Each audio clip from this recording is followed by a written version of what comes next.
Today is week 10, day 5 of the Bible in a Year Live Chronological project. My name is Sharone, and I'll be your reader today. We started the book of Deuteronomy 2 days ago, and so we're going to continue in our readings there. We'll be reading chapters 5 to 7 today, which reinforces the covenant between God and the new generation of Israelites before entering Canaan. Moses restates the 10 Commandments in chapter 5. He emphasizes the Shema, total devotion to one God, and the duty to teach children in chapter 6, and commands complete separation from pagan nations to prevent idolatry, ensuring blessings through obedience in chapter 7. We'll be reading from the Christian Standard Bible this week, and so let's dive in. Deuteronomy chapter 5, the 10 Commandments. Moses summoned all Israel and said to them, Israel, listen to the statutes and ordinances I am proclaiming as you hear them today. Learn and follow them carefully. The Lord our God made a covenant with us at Horeb.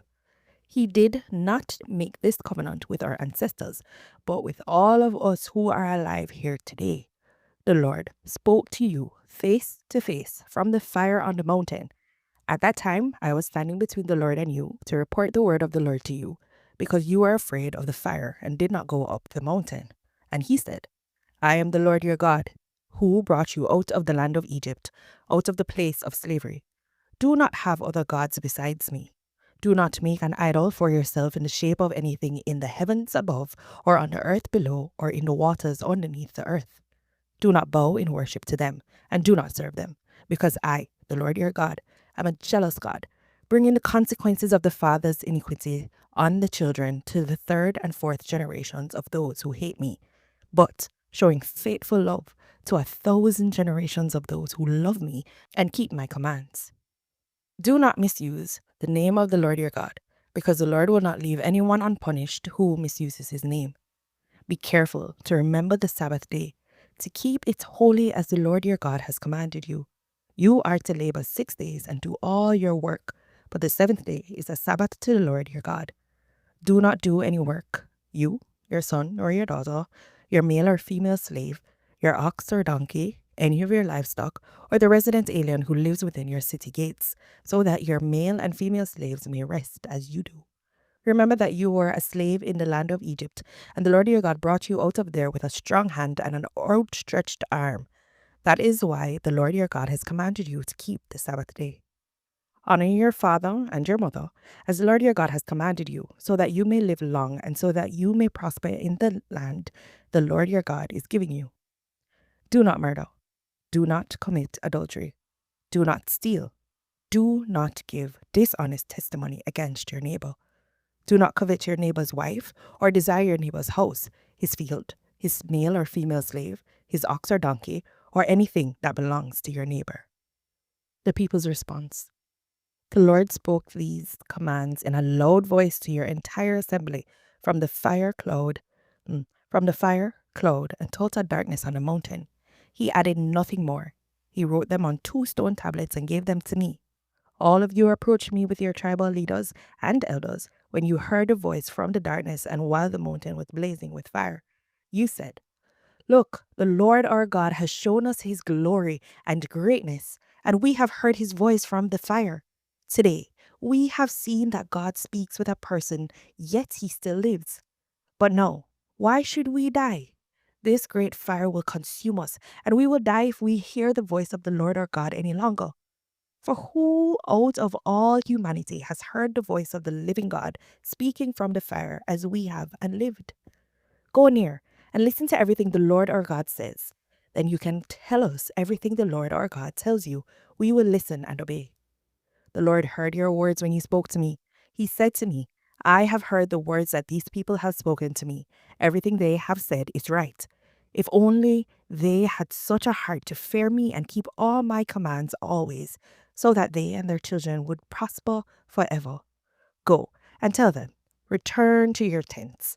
But you, stand here with me, and I will tell you every command, the statutes and ordinances you are to teach them, so that they may follow them in the land I am giving them to possess. Be careful to do as the Lord your God has commanded you. You are not to turn aside to the right or the left. Follow the whole instruction the Lord your God has commanded you, so that you may live, prosper, and have a long life in the land you will possess.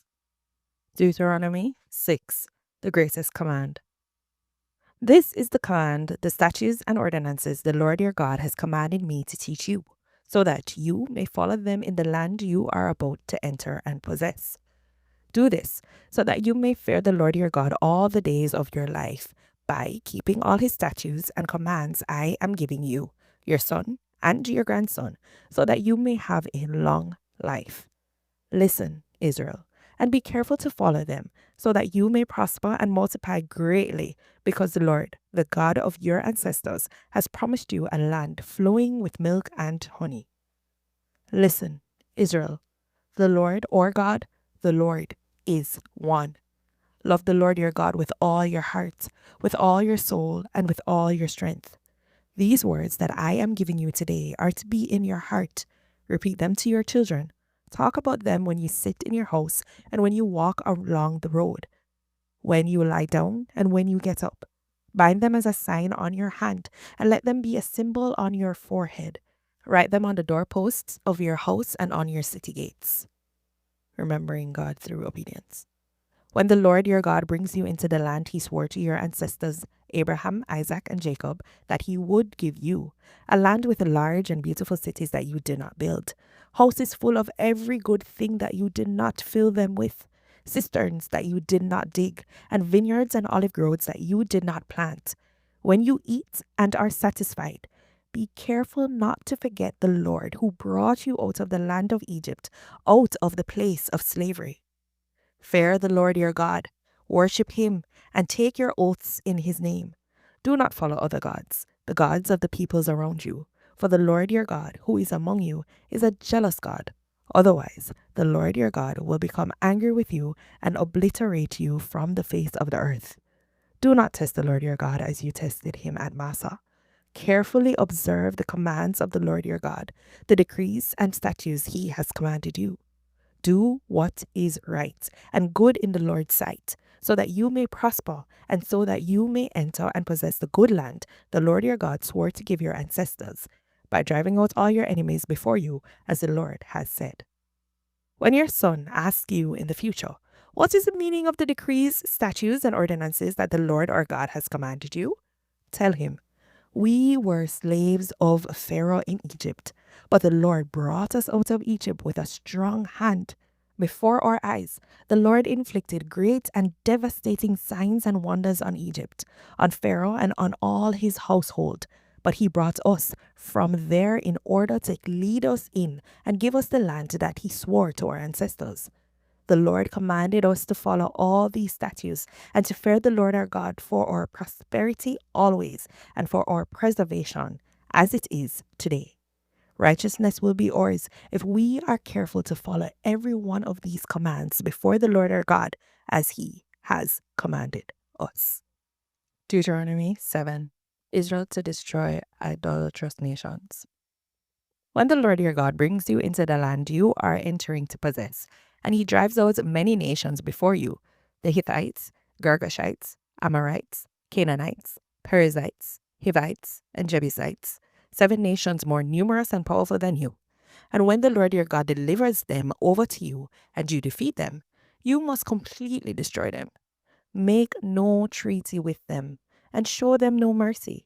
You must not intermarry with them, and you must not give your daughters to their sons or take their daughters for your sons, because they will turn your sons away from me to worship other gods. Then the Lord's anger will burn against you, and he will swiftly destroy you. Instead, this is what you are to do to them. Tear down their altars, smash their sacred pillars, cut down their Asherah poles, and burn their carved images. For you are a holy people, belonging to the Lord your God. The Lord your God has chosen you to be his own possession out of all the peoples on the face of the earth. The Lord had his heart set on you and chose you, not because you were more numerous than all peoples, for you were the fewest of all peoples, but because the Lord loved you and kept the oath he swore to your ancestors. He brought you out with a strong hand and redeemed you from the place of slavery, from the power of Pharaoh, king of Egypt. Know that the Lord your God is God. the faithful God who keeps his gracious covenant loyalty for 1,000 generations with those who love him and keep his commands. But he directly pays back and destroys those who hate him. He will not hesitate to pay you back directly, the one who hates him. So keep the command, the statutes and ordinances that I am giving you to follow today. If you listen to and are careful to keep these ordinances, the Lord your God will keep his covenant loyalty with you, as he swore to your ancestors. He will love you, bless you, and multiply you. He will bless your offspring and the produce of your land, your grain, new wine, and fresh oil, the young of your herds and the newborn of your flocks, in the land he swore to your ancestors that he would give you. You will be blessed above all peoples. There will be no infertile male or female among you or your livestock. The Lord will remove all sickness from you. He will not put on you all the terrible diseases of Egypt that you know about, but he will inflict them on all who hate you. You must destroy all the peoples the Lord your God is delivering over to you, and not look on them with pity. Do not worship their gods, for that will be a snare to you. If you say to yourself, these nations are greater than I, how can I drive them out? Do not be afraid of them. Be sure to remember what the Lord your God did to Pharaoh and all Egypt, the great trials that you saw, the signs and wonders, the strong hand and outstretched arm by which the Lord your God brought you out. The Lord your God will do the same to all the peoples you fear. The Lord your God will also send hornets against them until all the survivors and those hiding from you perish. Don't be terrified of them, for the Lord your God, a great and awesome God, is among you. The Lord your God will drive out these nations before you little by little. You will not be able to destroy them all at once, otherwise the wild animals will become too numerous for you. The Lord your God will give them over to you and throw them into great confusion until they are destroyed. He will hand their kings over to you, and you will wipe out their names under heaven. No one will be able to stand against you. You will annihilate them. Burn up the carved images of their gods. Don't covet the silver and gold on the images and take it for yourself, or else you will be ensnared by it, for it is detestable to the Lord your God. Do not bring any detestable thing into your house, or you will be set apart for destruction like it. You are to abhor and detest it utterly, because it is set apart for destruction. This is the word of the Lord. Amen. I think that last bit right there at the end of chapter 7 is important for us to remember. The Lord told the Israelites that they're to set apart every silver and gold for destruction. I think it's important for us to remember because in a short time from now, we're going to read a story about Achan who goes directly against this. And this is not given too far in advance because we're coming to the end of Uncle Moses' life, and he is giving his last final instructions and reiterating the covenant and all the things that are in the covenant. And then right after this, they're going to go to possess the land. So I mean, it's not shortly after this that Achan is going to do his great sin.